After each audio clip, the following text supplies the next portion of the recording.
Hi learners, welcome to my channel. So in this video we are going to discuss our new topic defining poetry, imagination and ideal order in A Defense of Poetry by P.B. Shelley. Previous video में हमने a defence of poetry का introduction discuss किया था.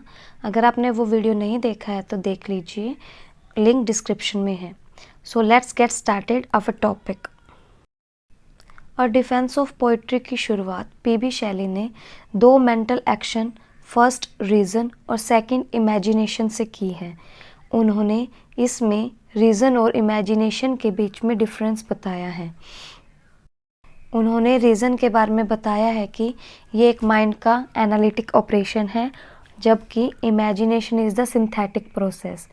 Reason को उन्होंने define किया है as a logical thought, जबकि इमेजिनेशन को उन्होंने परसेप्शन बताया है. Reason is the enumeration of the quantities already known, imagination the perception of the value of those quantities both separately and as a whole.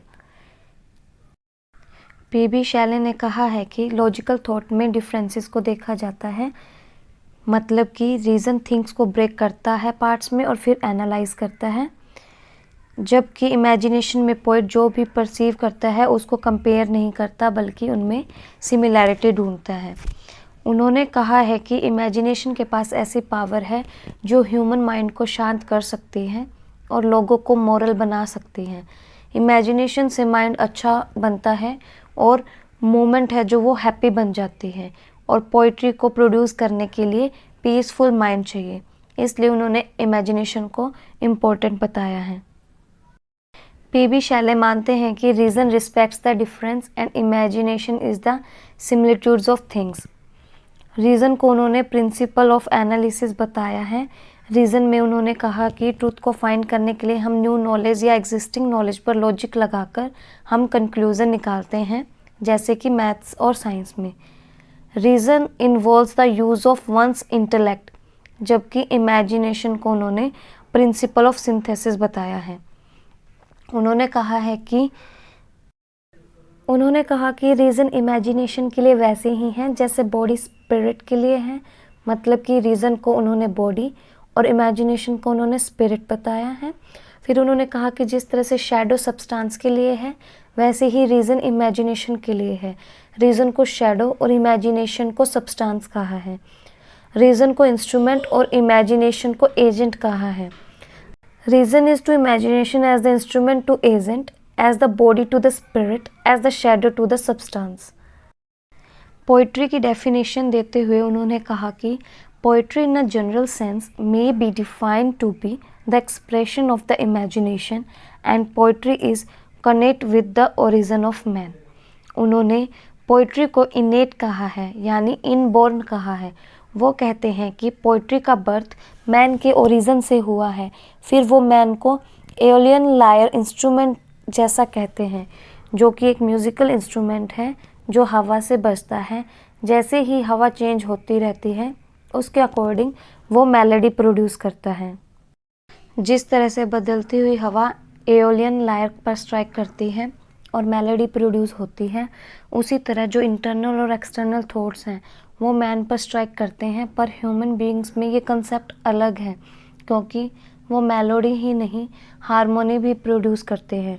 जिस तरह से म्यूजिशियन अपनी voice को लायर के साथ रिकंसाइल और यू कैन से फिट कर लेता है, सेम उसी तरह से मैन भी मेलोडी और हारमोनी प्रोड्यूस करता है जब बहुत सारे इंटरनल और एक्सटर्नल थॉट्स उनके माइंड में जाते हैं.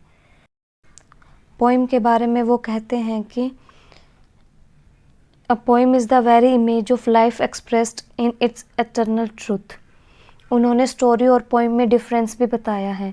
वो कहते हैं कि स्टोरी में फैक्ट्स उस मिरर की तरह होते हैं, वो डिस्टॉर्ट और क्लियरली एक्सप्रेस नहीं होते हैं जो कि ब्यूटीफुल होने चाहिए, जबकि पोइट्री उस मिरर की तरह है जो डिस्टॉर्टेड थिंग्स को भी ब्यूटीफुल बनाती है.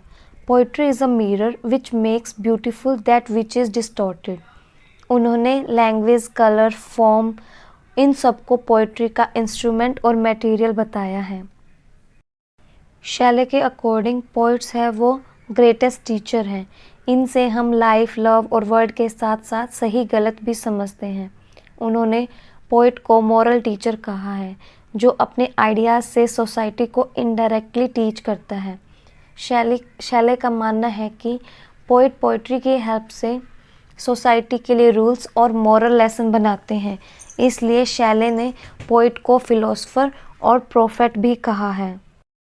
शैले का मानना है कि पोइट्स हैं वो फिलोसोफर की तरह होते हैं, जिन्हें सोसाइटी में सत्ता संभालनी चाहिए, जिन्हें इस सिस्टम की पावर अपने हाथ में लेनी चाहिए, क्योंकि शैले के अकॉर्डिंग पोइट में ही लेजिस्लेचर और प्रोफेट की क्वालिटी है।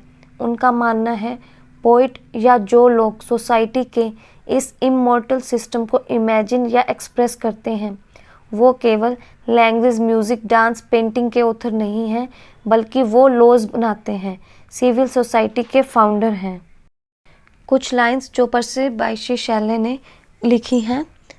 Poets are those who imagine and express this indestructible order, are not only the authors of language and of music, of the dance and architecture and statuary and painting. They are the institutors of laws and the founders of civil society and the inventors of the arts of life and the teachers who draws into a certain propinquity with the beautiful and the true, that partial apprehension of the agencies of the invisible world which is called religion.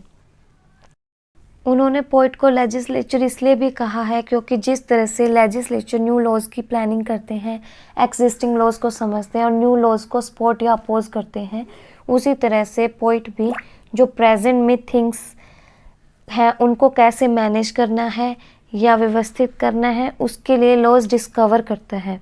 और उन्होंने poet को prophet इसलिए बोला है क्योंकि वो present में future देखता है। जो पोइट के थॉट हैं वो फ्लावर के जम्स हैं और लेटेस्ट टाइम के फ्रूट हैं। वो कहते हैं कि prophecy is an attribute of poetry. Shelley ने पोइट पर एक कोट भी लिखा है जिसमें पोइट और नाइटिंगेल का कनेक्शन बताते हुए कहा है कि a poet is a nightingale who sits in darkness and sings to cheer its own solitude with sweet sound. His auditors are as men entranced by the melody of an unseen musician who feel that they are moved and softened yet know not whence or why.